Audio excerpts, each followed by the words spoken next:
talk about the importance of maintaining self-discipline.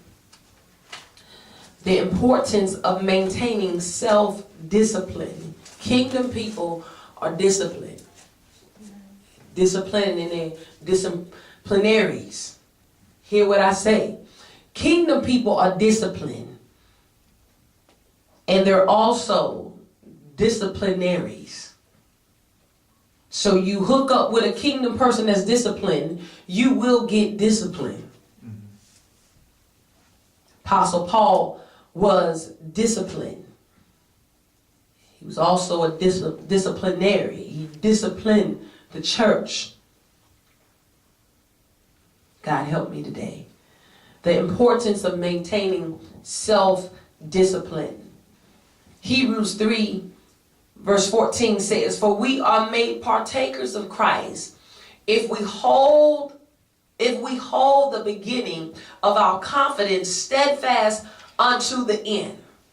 Hear this again. For we are made partakers of Christ if we hold the beginning of our confidence steadfast until the end. Disciplined people know how to hold fast to the end. They don't stop mid-drift. There's a ring in this mic. Please take it out.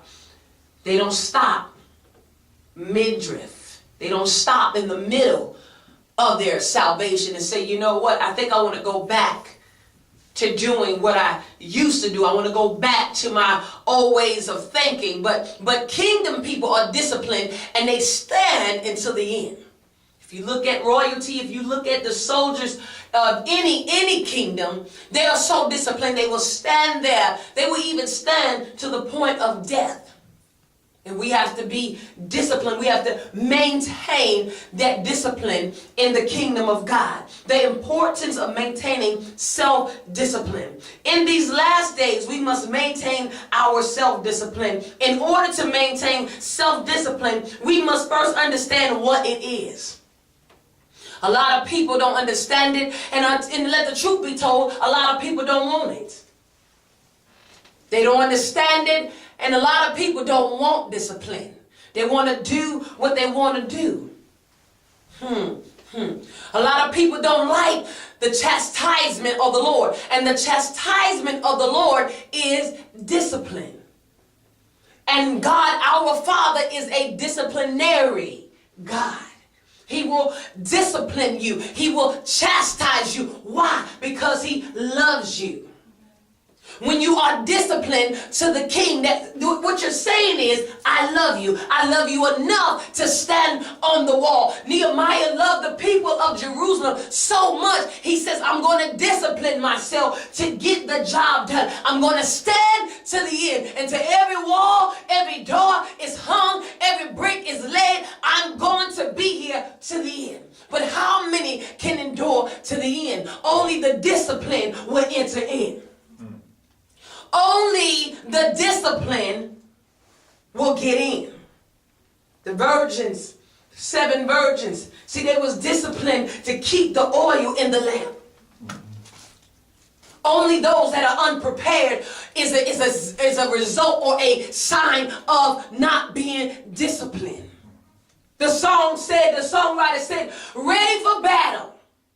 Ready for battle, meaning I'm always ready. I'm always disciplined. Whenever God says jump, I jump. Whenever God says fight, I fight. I ain't got to think about how I'm going to fight. When you're disciplined, you just fight.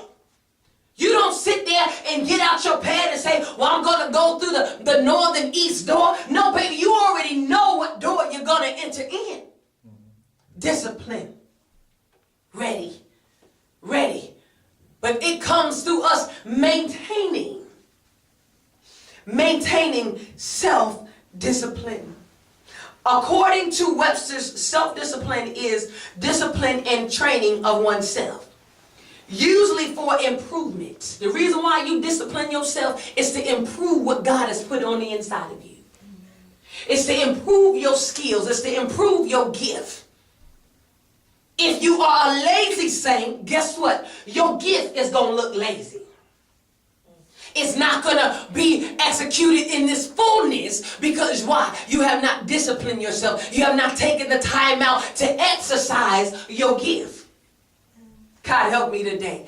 See, what we do in here is discipline.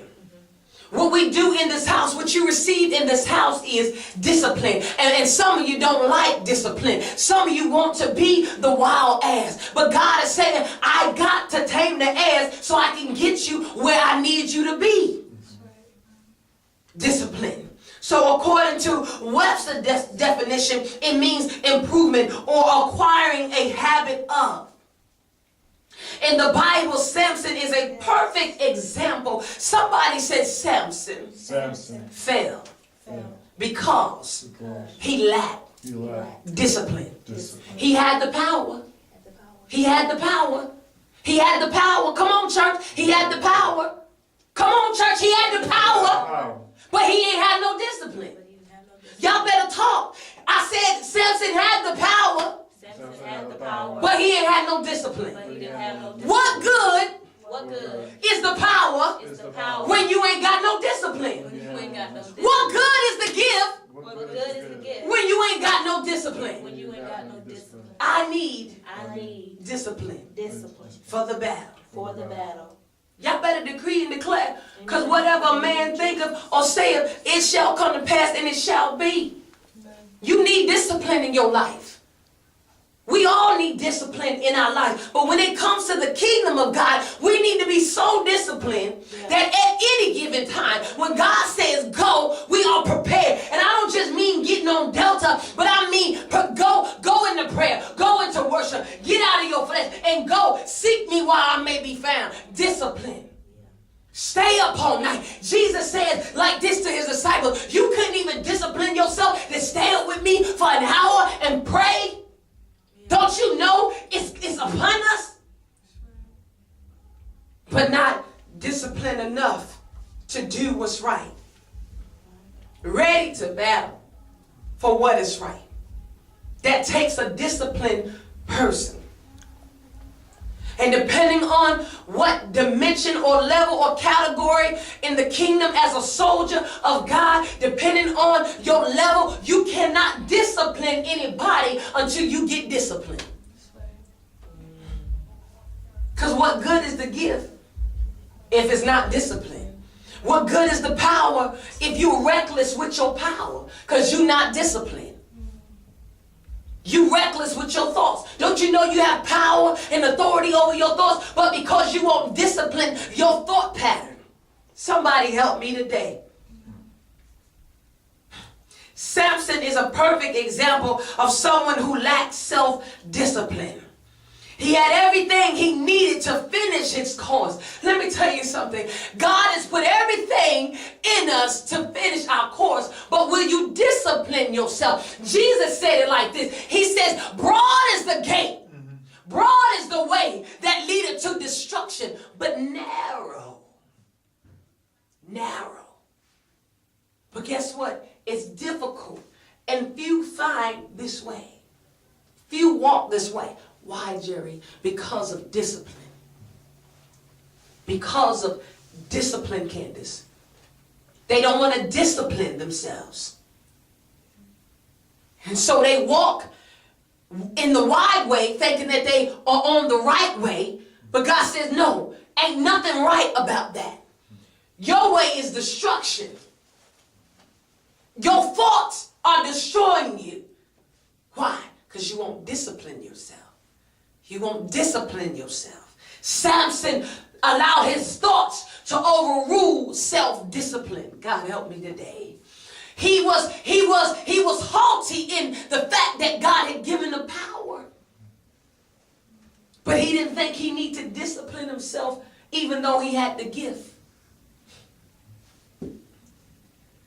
He had everything he needed to finish his course, but because he refused to discipline himself. Most people feel like, look, I don't need you to tell me what I need to do. I got this. I got this. I used to be the same way. I used to be be the same way. I used to say when people try to tell me what's good for me, I say, I got this. And later on down the road, I see the blue light special behind me. Yeah. Why? Because I didn't want to discipline myself. I thought I could go above the law, above what God has already put in motion. God help me today. Rules and regulations are put in place so you won't destroy yourself. My God, that's good. Self-destruction is what it's called when you don't have self-discipline. See, I'm here to